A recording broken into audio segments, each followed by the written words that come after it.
Next up is Tom Clark from Denver.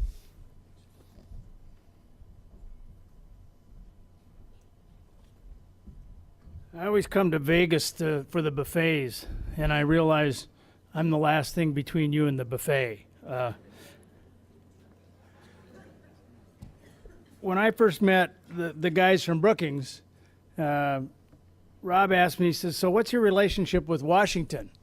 And I said, "Well, I spent most of my career trying to ignore it." And then along came a lady by the name of Lindy Schumacher who did something a lot smarter. She decided to bring Brookings here. And I want you to know on behalf of all of us in the Intermountain West, Lindy, that was a great gift to all of us. Brookings has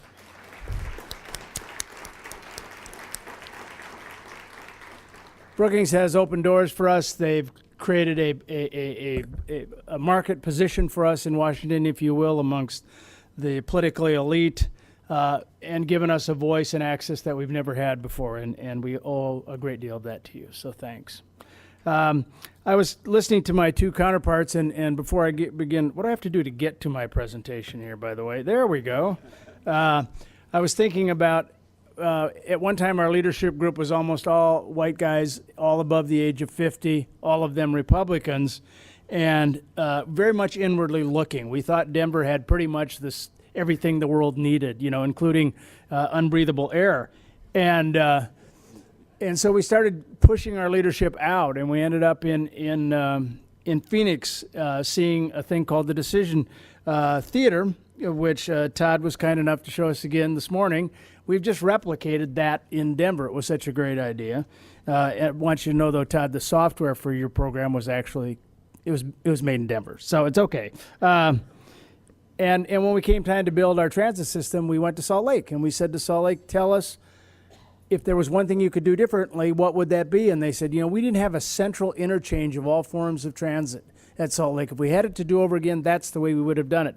So we took our old Union Station and turned it into this multimodal transportation system. It almost doubled the price to $500 million, but now we will have a central interchange. So I think all of us in the Mountain West are getting a little bit better at talking to one another.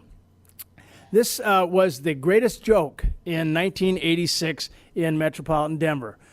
First minority mayor elected to Denver ran on a slogan called "Imagine a Great City," and everybody just laughed. It was almost like a contradiction in terms. We sucked, and we knew it, okay?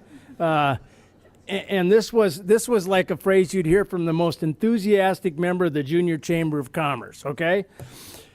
And here's what the situation in 1985 was all about. Well, we were in the worst recession since the Great Depression, and Mike talked a little bit about what they had to go through in Dallas. It was the same thing. We were the 37th least diversified economy. We were oil, gas, defense, beer, and ag. That was it, okay? We were the largest producer per capita of beer in the United States. We were not, unfortunately, the largest consumer per capita. That was written into the Wisconsin State Constitution.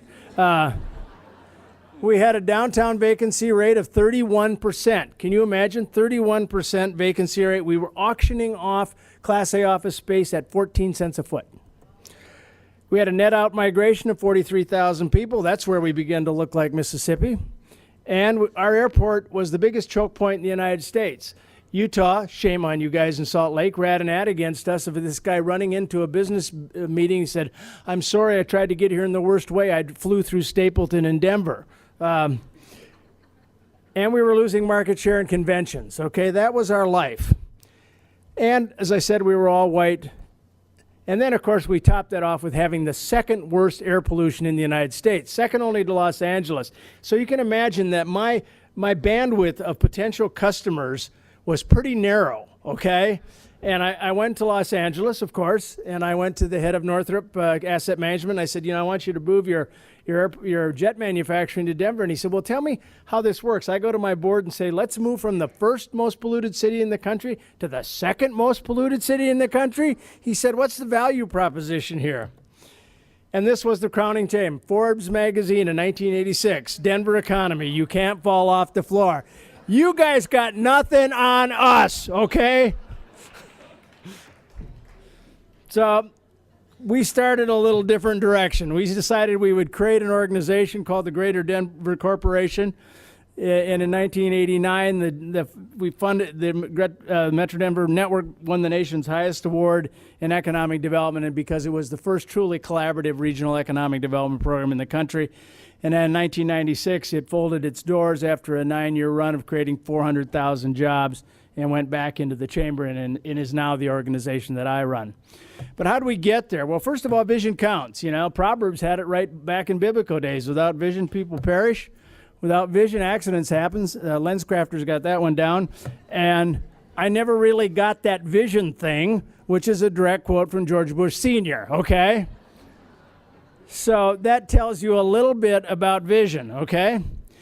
We were chasing prospects back in the 1980s during this huge downturn so badly that we literally chased them to Scottsdale and Dallas. And we entered into a place where I think you may have some experience with. It was what I referred to as the finger-pointing season. This was a whole bunch of small groups of people meeting separately to decide who was going to take the blame, okay? And there was a lot of that. It was their fault. It was the governor's fault. It was the legislature's fault. It was the private sector's fault. It was the charitable people's fault.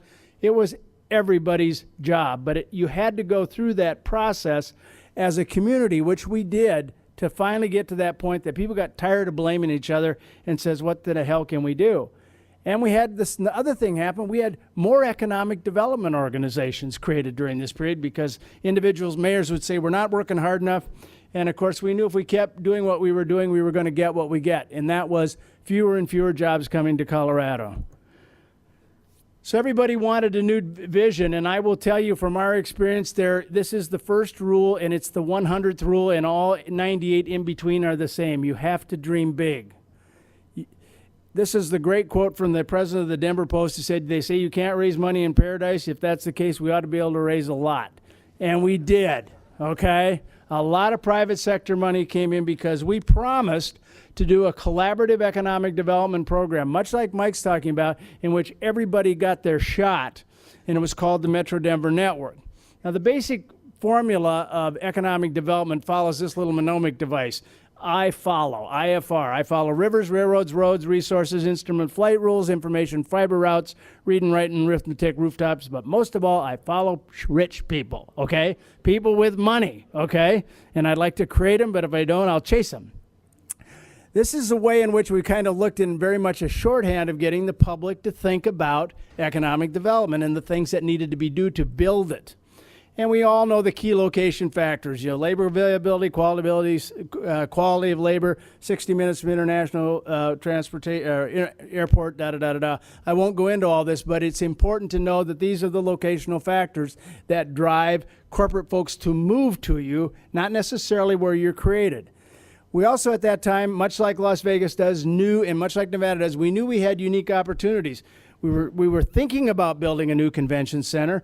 We had some money for roads back in those days. We thought maybe we could get rid of that choke point of an airport that we had.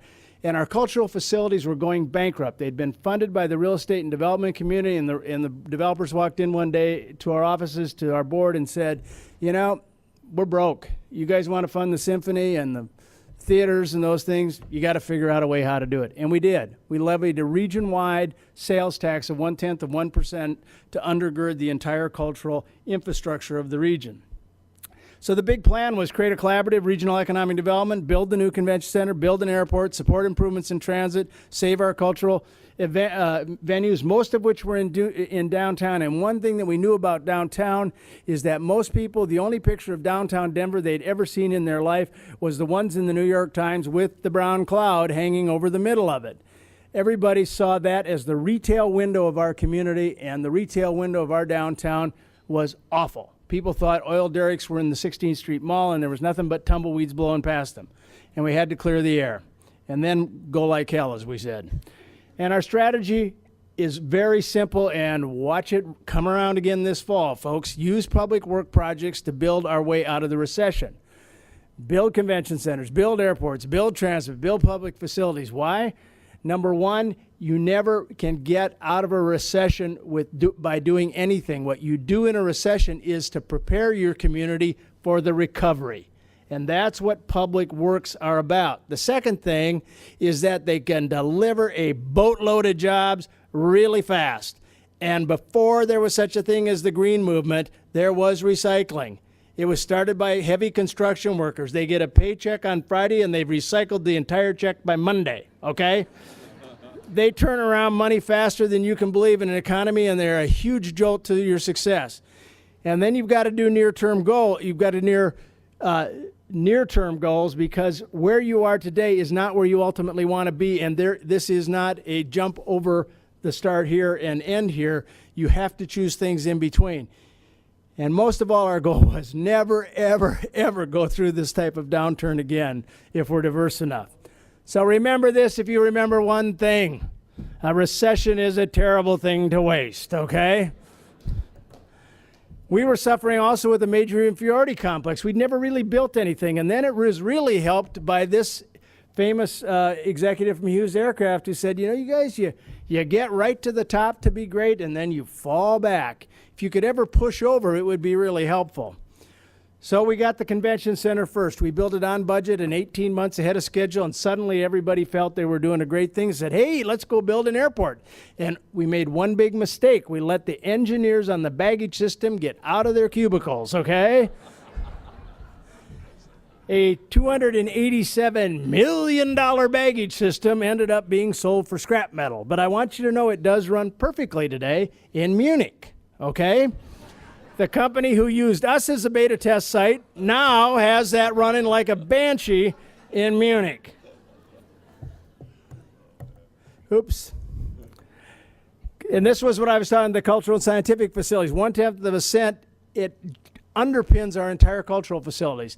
That allows us to actually build an industry of the creative culture. It wasn't just that we were going to have these things here and always try to keep them on life support. We were actually able to build an industry, and this went from an industry that just served the local marketplace to now a regional intermountain cultural and entertainment industry. We started our first cluster work in 1987. It was two-tiered. First one was we had find lower paying jobs to get the underemployed workers working and absorb this 31% vacancy rate. Guess what? Call centers. Longer term, focused on key emerging industries where Colorado had a unique competitive advantage. Call centers were easy. They could take up lots of space real fast. We could do them in lots of 100, 200, 300 at a crack. They gave us a sense of momentum. We knew it wasn't going to be a long-term strategy. Now our strategy on call centers is focused on only one thing, and that's inbound. Those are the $75,000, $80,000 a year jobs that our high-income market can support, and the $15,000 to $25,000 outbound call centers don't have any place in our world. But we did solve both those problems, and people began to think this was really going to work. We had some clusters which we discovered: telecom, memory storage devices, medical instruments, and aerospace. It's interesting about memory storage devices. They were a part of our clusters until 3 years ago, when all of memory storage devices, which we built, and built more of them than even Silicon Valley, all vaporized to China. Commoditized manufacturing. The point is, we saw it coming. The sad point it is, when we said we're not going after memory storage as a cluster anymore, there were no companies left to even complain that we were leaving memory storage clusters. They'd lost their memory. These are our clusters in 2011: aerospace, aviation, software, bioscience, pharma, and devices, clean tech, fossils, and on and on. Our marketing strategy in 1986 was print advertising. I'm here to tell you I spent $26 million in my life on print advertising for economic development. Anybody guess how many deals I got off of one ad? One company. Don't hire me, okay? I will misspend your money. $26 million for one deal. We didn't do public relations. We did direct solicitation of corporate executives and key cluster companies. We don't do cold call. We didn't even then do cold calling. Just take a list of the Fortune 500 and call them. Guess what? Somebody's had that idea before you, okay? And we hosted site selection conferences. We had to bring people into the marketplace to look at Denver and realize that there weren't tumbleweeds blowing past the oil derricks on the 16th Street Mall. Once they got in and saw the opportunity and saw where we were going, their perceptions of Denver began to change, and they started to tell lots of other people. So here's our strategy today in 2011. Used earned media to drive our clients to our 65 gigabyte website with a full geographic information system. That's a whole different way of doing the world, and the internet changed everything. We only use print to reinforce a perception that's been made through our earned media. We do our upstream marketing through site selections. We do electronic newsletters to very, very narrowed markets within clusters. And back to Mike's comment, we work very closely with the tourism folks. If you're Hutchinson, Kansas, chances are you haven't had a lot of corporate executives there as a tourist, okay? But if you're Denver, if you're Las Vegas, if you're Dallas, you've got people coming in all the time. And a study that we did back in the early 90s, we found that 82% of our small high-tech executives had first started in Colorado as tourists. So here are we. We started out with 35 partners. As Mike was talking about, we now have 70. Now we finally compete on the same level as we can with Dallas, except, did you hear that $300 million Texas Enterprise Fund? I have Texas envy, I got to tell you. That is an extraordinary amount of money. We reduce our duplication and services, and we present a common face for the entire region. And the biggest thing is we reduce cognitive dissonance for the buyer. In other words, if I go to this town, will this mayor and this other town come around and raise hell for me? And the answer is that doesn't happen anymore. And what that ultimately does is collaboration and cooperation improves your ability to close. This is our region. It's a 9-county region that stretches from just north of Colorado Springs on the Front Range all the way to the Wyoming border. Inside it are 3.4 million residents, 67% of the state's population, and 75% of the gross state product. We govern by 2 documents. One is called the Principles of Agreement. When you come out of finger pointing, you want to normalize and rationalize the system to its partners, to your partners. So what we simply agreed was, let's decide who does what. Man, does that take care of a lot of fighting. If everybody agrees this is my job.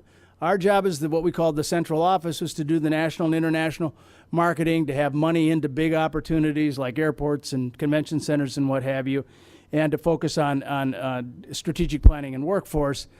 The countywide organizations do their own regional marketing. They coordinate prospects with local governments within their areas of influence and work on also with us on regional workforce stuff. And then at the local level, the small chambers focus on small business development, business retention, and kind of the business climate stuff that goes on every day. But the big question we asked ourselves, how do we keep one another from slitting one another's throat? And there's a lot of that. People talk a lot about cooperation and economic development. You'll find a remarkable absence of it. And what we did by defining through the financial model that was created, in other words, we're doing the national international marketing, is that we had some leverage. And our partners in return had leverage against us because we didn't control any turf. We didn't have any ground that we controlled. That was controlled all by our partners. So we created the Metro Denver Economic Development Corporation Code of Ethics, and it runs as follows. You have to, if you're going to be a member, you have to sell the region first and our community second. That gives us an opportunity to not pit community against community until the regional decision is made by the company. Yes, we're going into regional Metro Denver versus regional Metro Phoenix. Then you can sell at the community level to the company. You can't steal one another's prospects. That's zero-sum economic development. You can't run around a deal. In other words, you get kicked out of the deal and you try to run around the deal. All that does is make the company really angry and puts them in some place other than your community. You can't sell against each other. When I came to Colorado in the 1980s, we were literally writing ads in papers in the next county saying, we know the business climate in your county sucks. Move to ours. Now, that's not really smart, but it happens all the time. And if you are doing a retention deal or you have a client and you can't satisfy their needs in your community, you have to turn them over to the other 69 folks to sell them. And it's turned out to be very effective.